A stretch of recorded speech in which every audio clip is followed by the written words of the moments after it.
乾淨啊，同埋佢蛀牙咁樣喎，係嘛？好熱喎！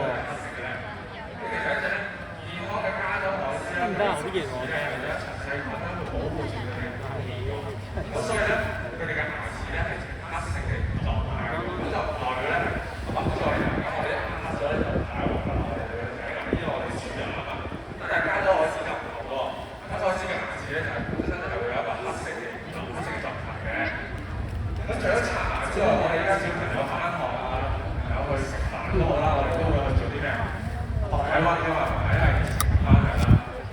咁但係其實我哋每日咧都會同我哋加州海獅咧好多啊！翻嚟啦。咁咧我哋係點樣去幫我哋加州海獅度體温咧？係咪就攞啲兩槍篤下佢額頭啊，篤下佢手就 OK 咧？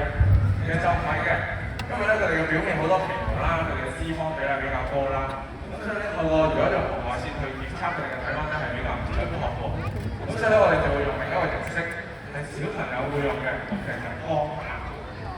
咁我哋就會用手上嘅一部體温機啦，同埋一條體温線啦。咁然之後我哋就會清潔好乾淨呢條體温線，喺上面加啲潤滑劑，之後佢會慢慢放入馬毛嘅體內，即係佢哋嘅肛門位置。哦。肛門位置其實喺尾巴，佢哋係展示嘅呢一個位置。咁佢哋嘅尾巴下面咧，其實係佢哋嘅肛門位置。哎呀，好驚啊！咁我哋咧就會將啲體温線咧慢慢咁放入去，之後等1至2分鐘咧，我哋就會得出一個準確嘅數字，知道佢嗰日嘅體温係幾多喎。咁有冇人想估下啊？加州海獅嘅體温係幾多咧？其實佢就係一個哺乳類動物嚟嘅，咁大家可以估下佢嘅體温係幾多36.5。35度咧到，其實都差唔多㗎啦。36.5。因為咧我哋哺乳類動物，即係我哋人類都係啦，我哋體温係36至37度啦，37度以下都係為之正常嘅。咁而加州海獅都一樣嘅喎，所以咧佢哋咧體温咧都係介乎30至37度左右啦。係啊。咁如果真係高過37度，即係代表啲咩？發燒係嘛？即係唔舒服喎，係嘛？咁我哋咧唔舒服嘅點啊？唔舒服要睇醫生啦。咁我哋海洋公園咧亦都有個龐大嘅獸醫團隊啦，去照顧我哋動物嘅健康喎。咁如果就算佢真係唔舒服嘅，我哋就會作出一啲更加詳細嘅身體檢查啦。咁我哋平時做身體檢查，我哋好多時都會做咩？抽血係嘛？咁其實我哋一樣會同我哋嘅加州海獅進行抽血啦。咁人抽血嘅位置就係咧喺隻手度啦。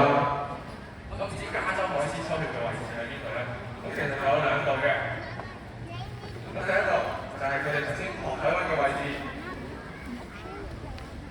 佢哋嘅臀部位置、骨梁下面咧呢個3個形嘅位置咧，就係佢哋會進行抽血嘅地方啦。咁我哋點樣去進行抽血咧？就先用燒火酒清潔好佢哋嘅表面啦，因為佢哋其實咧有好多皮毛啦，會有啲油脂喺上面嘅。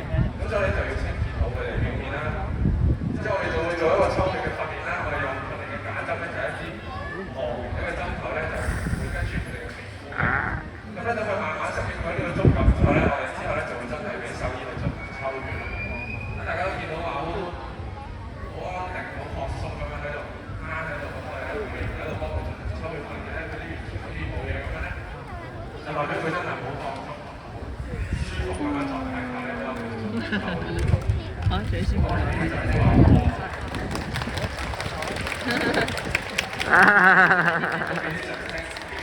頭先有講到啦，我哋有2個位置加州海獅去抽血㗎嘛，咁其中一個係臀部啦，咁第二個咧其實同我哋人都好似嘅，就係佢哋嘅前期部分腋下嘅位置。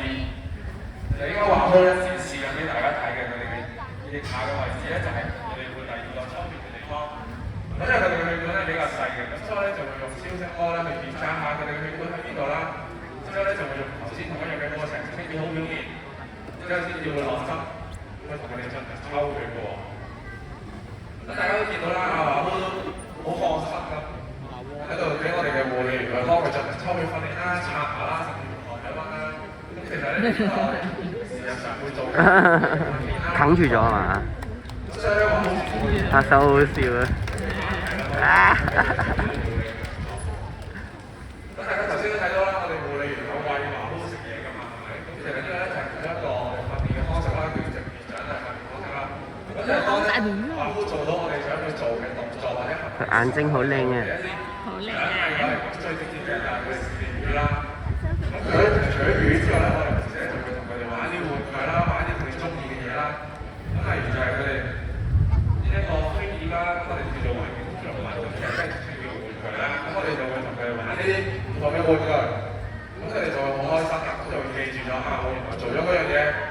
會玩嗰啲咁開心嘅喎。就可以同我哋嘅護理員去玩啊，落水玩都會有。執嘅啫喎，佢唔可以接住喎。我哋真係當你識跳咩？冇嘢食嘅。主要有唔種嘅魚咧，佢俾我哋亞洲海獅啦，同埋津地海豚咧都會食嘅喎。咁咧坐前排嘅朋友就可以睇清楚啦。咁由左邊第一條嘅就係叫做絲飛啦，咁係其中一種嘅欺凌魚嚟嘅。咁第二種都係三啲欺凌魚嚟嘅喎。哦，欺凌魚我哋都食。欺凌嘅喎。有，我哋都係食。欺凌即係 bully 人喎。咁而最大條嘅嗰條就係欺凌魚，啊，點樣？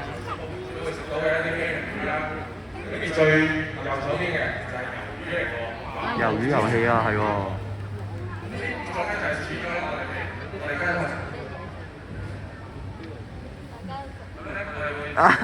佢睇唔到自己隻飛碟喺後面，哎攞到喎，攞到啊佢。嚟到呢度咯，差唔多要翻去休息喎，大家見。好攰啊！佢曬咗咁耐。我先拜埋我喎，多謝華哥。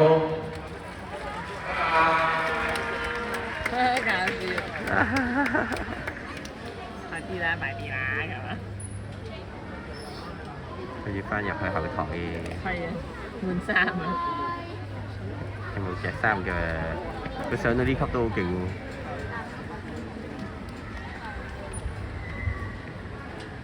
叫海嚟㗎嘛？拜拜。唔好睇華哥咧咁靈活，可以咧喺度落水又上嚟同我哋打劍。但其實野外嘅加州海獅咧都面對住好多唔同嘅威脅啦，包括一啲廢棄嘅漁網啦、啲海洋嘅垃圾啦，佢哋有機會食咗呢啲海洋垃圾啦，或者俾廢棄嘅漁網纏住咗佢哋，令到佢走唔到嘅喎。咁所以咧，大家喺平時去戶外玩嘅時候咧，就記住唔好將啲垃圾啦就抌落個海度，或者見到啲廢棄嘅漁網咧，就如果執到嘅就可以執咗佢，就算執唔到嘅都可以。